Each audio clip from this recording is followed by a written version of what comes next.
Were we filming that? Yeah. So What are you doing? You're on Instagram. I'm just waiting for you to go. We're starting, but We said we were starting. welcome back to Andertons TV. Good afternoon. Good afternoon. Good afternoon. Good morning, good evening. Okay, we're good looking night. at this little bad boy this afternoon. What is this chair, man? This just turns me like that. Is it? It's what it is. It's because you're slightly heavier on one side of your body. Actually, it's the subsidence in this building. It's like Look at that. It's like looking for water. Maybe it's gravity. Gravity. Okay, it's the Boss Tube Amp Expander Core. This is the baby brother to the big full width one that was released 2 or 3 years ago. The concept is pretty similar. So the idea is it's a load box. So we've got some valve amplifiers here that we're going to plug into it. It's a load box with a little solid state power amplifier in it. It's a much smaller power amplifier than you get on the big one. But the idea being is if you want to hear the sound out of a speaker, it's taking the full juicy goodness of your driven valve amplifier into here, turning it into line level, putting it into the little power amp that's in here, and coming out of the big speaker. We're going to set this up in a few different ways today. So we've got it used as an attenuator, so you can hear, if you like, the sort of the reduced volume sound coming out of this 4x12 cab here. Or we're going to hear it DI'd straight into our desk with using some of the built-in cabinet emulated sounds that are in here. You've got a headphone socket. We're not going to hear that today, but you can imagine what that might look like. We're going to look at what AirFeel does and what some of the other things in the app can do. And you can use the timestamps if you want to go to any of those places in the video. Tell me about this naughty amplifier that we're first plugged into then, please, Mr. Pete. This one? Yes. It's a little baby M80 baby from Magnatone. It is a fantastic Are these two going to have a amplifier. fight at some point in this video, or do they sort of mutually get on okay at the moment? Well, yeah, that's controversy. And actually it says on here, it says please like and subscribe because we almost hit 1 million subscribers. Please this year. This year. Soon. This Do year. it for Pete's birthday. Yeah. Okay, right. So I might just get my criticism / observation out the way first. Concept here of having a load box with a power amp in it as opposed to a pure attenuator. Yeah. The idea, obviously, you take a very loud amplifier and you make it quieter. That's what most people would go, obviously. But they do market this as, or you could take a really quiet amplifier and make it louder. Yeah. And we're not going to do this for you now, but take my word for it. This 10 watt valve amplifier here, 12 watt valve amplifier here, but still, is minimum 3 times louder than this 30 watt solid state amplifier turned up full, and sounds massively better than just running this as loud as you can. Yeah. So I'm guessing, unless you've got like a 1 watt amplifier or a half watt amplifier that you need to make louder, my gut feeling is a 10 watt valve amplifier will be way louder than this. I mean, these are loud as well, not gonna lie. We're not really going to go down that route here. So let's just have a little listen. So here is our rabbit hole. Beautiful Magnatone M80 with everything on half. I love that. Pete doing the playing Can earlier. you take the reverb off completely? I just want to be dry. I want it dry.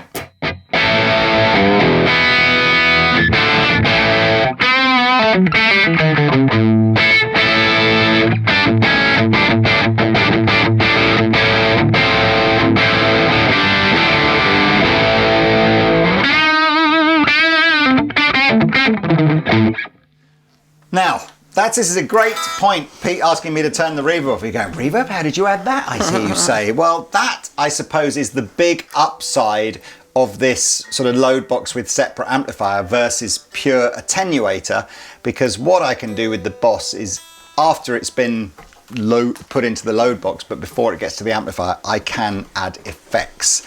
So, and that's going to work whether I use the line output or the speaker out. So let's do a bit of that now. So here's my editor. I'll come back to the I'll come back to the page with all the microphones on it and stuff when we start using the line out, because for the time being, all I want to do now is show you the effects. So yeah, I can add some reverb and it'll come through here.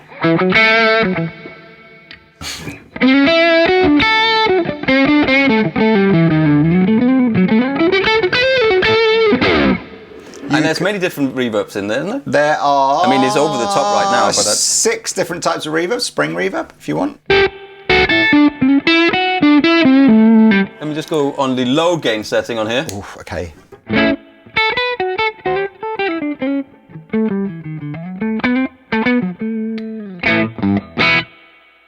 Sounds great. It sounds springy. Yeah, I like it. I mean, Again, you can adjust all your different, you can see I'm flicking through some of the parameters here. We could have some delay. Here we go. You know the riff to play now if you're playing a slash. Gives a bit of Welcome to the Jungle. It's too many taps, isn't it? But I can obviously, same as I can with the reverb, I can obviously mess around with different types of delay here. Oh, look, we've got analog delays, all sorts of stuff. The compressor page shows a couple of different compressors. I guess because of where it is in the signal chain, which you can see here, I'm guessing it's got to be after the amp, isn't it? So it's not emulating like using a pedal compressor on the floor. It's got to be sort of some sort of studio compressor. It could be in between, maybe, couldn't it? It depends Possibly. on... Well, let's have a listen what it sounds like.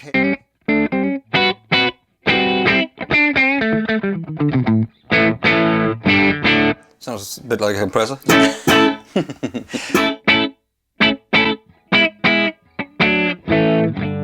I'm going to leave the reverb on.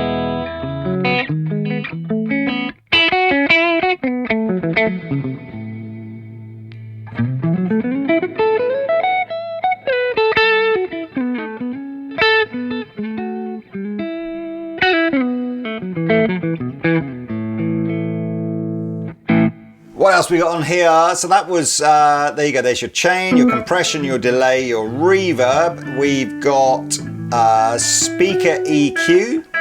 This is out of the, okay, so this is the speaker output as opposed to the line output. Then we can EQ the line output differently if we want to, and separately. We can control the speaker level and the line out differently. So you can EQ from here, in there, and then into here? Yes.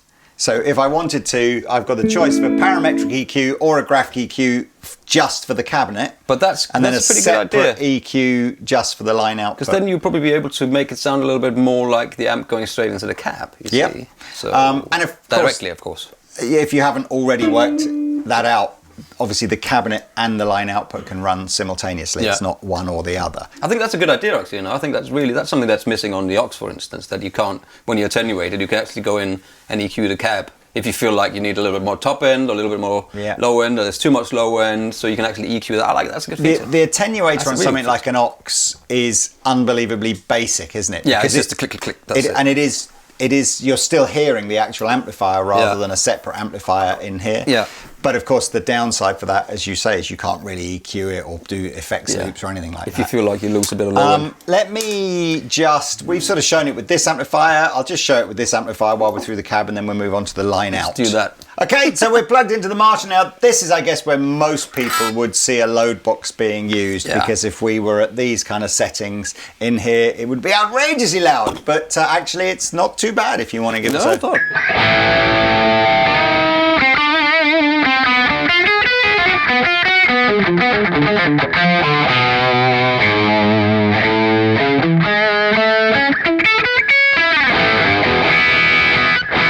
Did you go a bit Ingwe there? I don't know. I'm not sure. A bit diminished.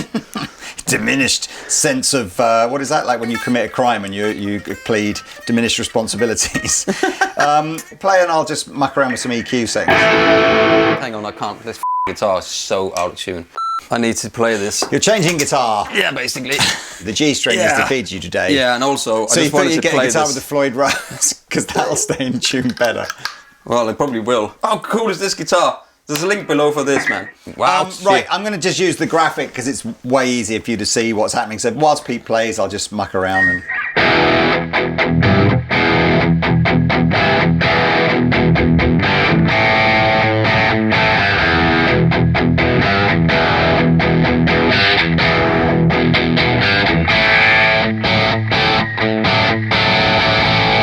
That's really clever. Super easy to do. I think that's clever. Okay, so you need to taste. That's kind of like the end of what we can do between the amp and the cabinet. So let's just turn this down a bit and we'll go to the line output.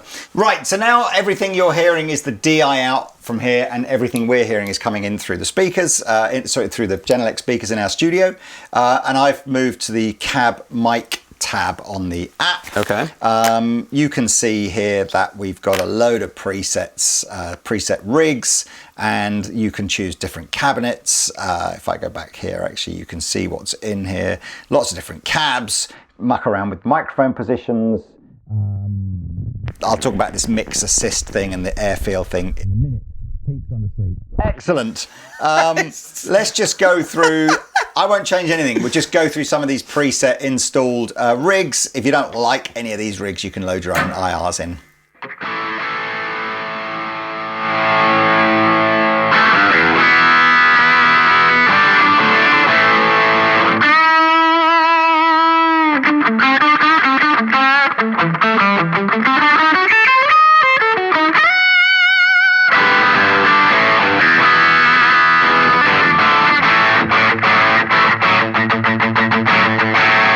Next one. Yeah.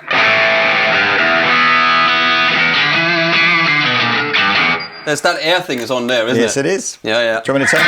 Yeah, because that's to me it sounds like I'm in a room. It's like a room thing. Here's no air feel.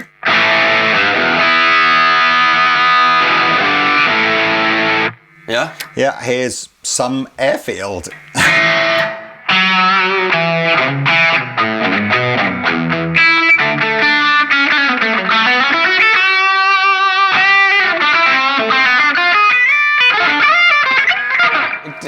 I'm not so keen on it. It's like a room microphone, but it's too much of it. I'm sure the airfield thing, when I saw the original video of this, was talked about very specifically being a headphone thing. Right, yeah, so that makes sense. You know, to give it that sort of wazzer-air feel of, rather than necessarily for this. So You're I think saying you're right. feel, not field. Not an airfield like an landing. Airfield. So I'll try and turn off the air feel as we go through this in here.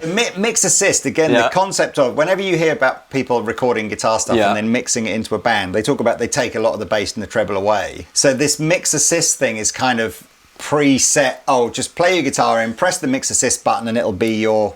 But if you turn it off, you'll hear a different guitar tone.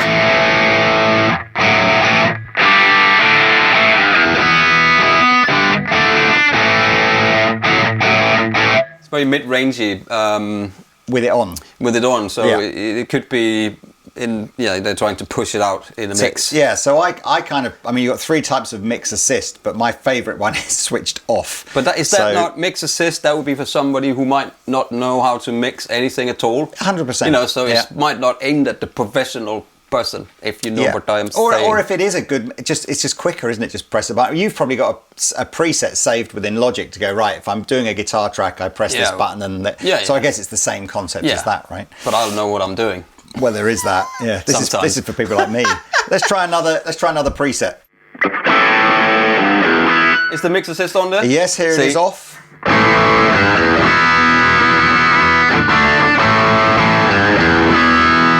Right, so just to show you how loud we are running this amp, when I turn it up and I go towards it, that's the... But you mean as in just how hot we're running it? Yeah, we're running it so it's like, it's so hot. Yeah. There's some weird microphonic thing going on just by being too near the transformer. Let's go back to this one.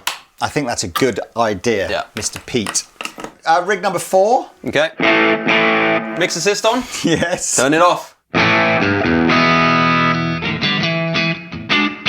You got your air field as well. Yeah, turn it off. Turn it off.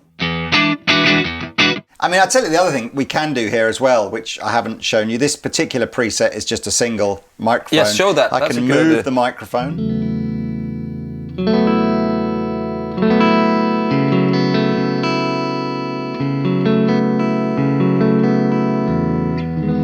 We've obviously got an on, straight in the middle of the dust cap here. Away from the dust cap. Yeah. We can drag it back. And straight in the middle, but back. But back.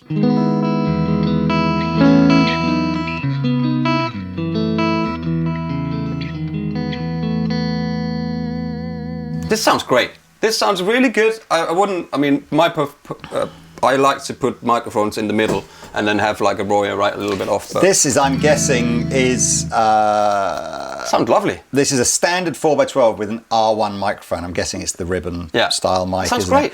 I agree. That sounds really good. Nothing wrong with that. Nothing wrong. What else have we got here? We got here's a dual microphone one. So this is a ribbon and a 57. Immediately, too much air. Yeah. Too much air. What are you doing, boss? Is the mix assist on here? No, I've turned that off. Okay. I'll make it worse.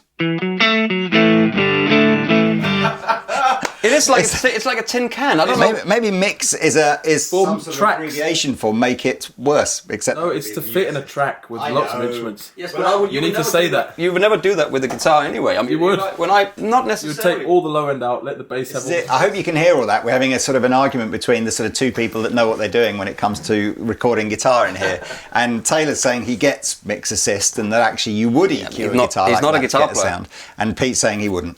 So if you we'll have a massive fight. If you did that video. to John Mayer's sound and he listened to that, he would punch in the face. Maybe because he wants the big fat sound. you want when you go like this. I'll turn it on. I mean, it doesn't sound that different, but you know what I mean, though. Yeah, it's fine. Right. Yeah, whatever. Mix assist.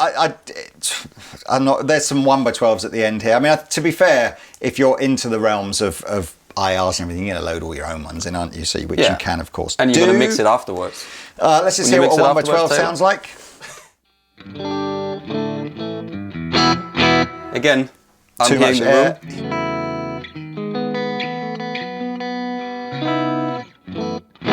Are we talking? This is just the same as presets on a a pedal board, where the first preset just are not great. Is this the same thing? I don't know. I just think everything is. You turn the reverb on, it's got too much. You turn the mix assist on, it's too much. It's too much. You turn the airfield on, it's got too much. So, and that you're right. A lot of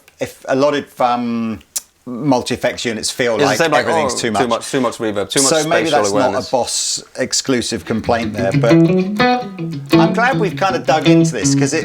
Did you just turn it up, Tay?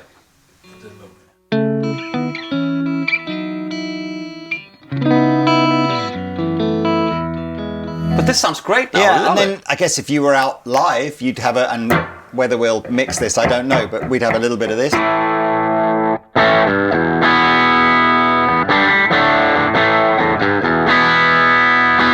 I go like that.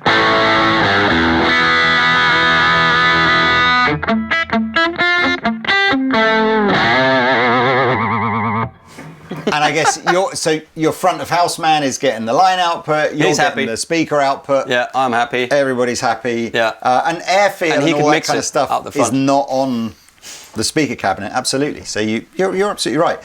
You've got Librarian here where you can obviously store millions and millions of your own presets. And what's in the menu? There's quite a lot in the menu actually here. Global EQ, effects loop modes, speaker out polarities, Fletcher-Munson curves. Wow. Oh, what is that, Fletcher-Munson curves? What is that? It's an EQ, isn't it? Fletcher-Munson. And it says it's on. I vaguely remember something about that from the Big Brother. Yes, whatever. The Fletcher Munster curve. He was from the Addams Family.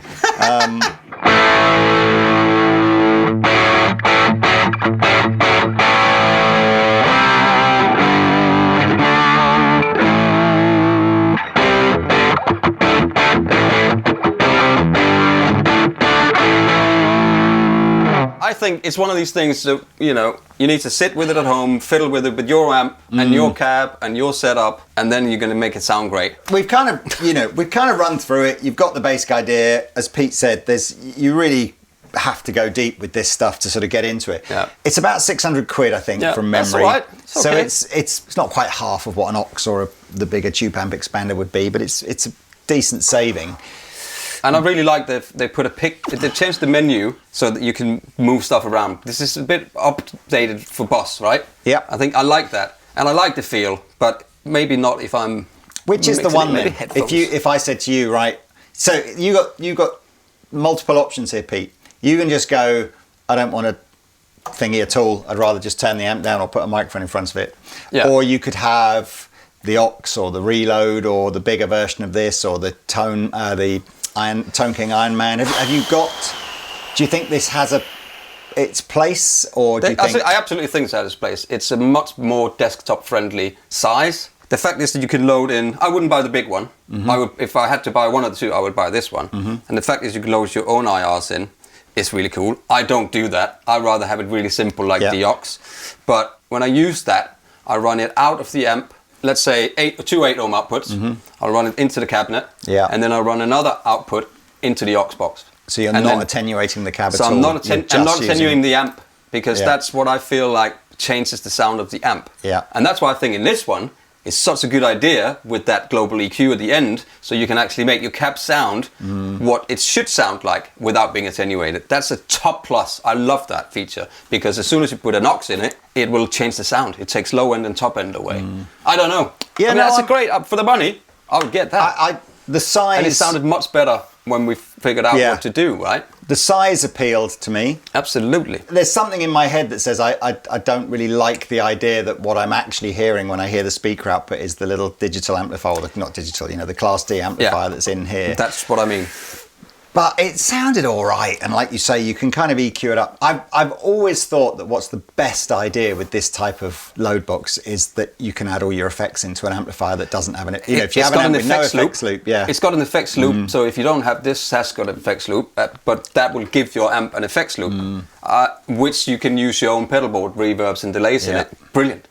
And I also think as well, you just got to be so careful with it. Loads of power and loads of gain doesn't make for a great guitar sound, I think. No, you have to have a bigger thing that can take some more power. I mean, when you're plugging into one of these, by the way, loads of power and loads of gain can be a good guitar sound, but I kind of feel like these boxes don't. Yeah, it's that digital like element. That. It's the digital element between two analog things, right?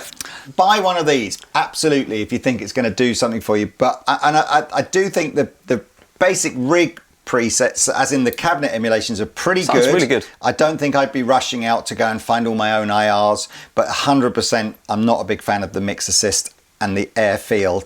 You just need like this much of it. Any more than that, it sounds ridiculous. As you said, when you're using headphones, I bet it's going to be great when you're listening to headphones and you're like, oh yeah, I'm sitting in a room and it sounds nice, There we go, everybody. Please put your comments below. What did you think? Please play us out, Mr. Maestro. Maestro Peter.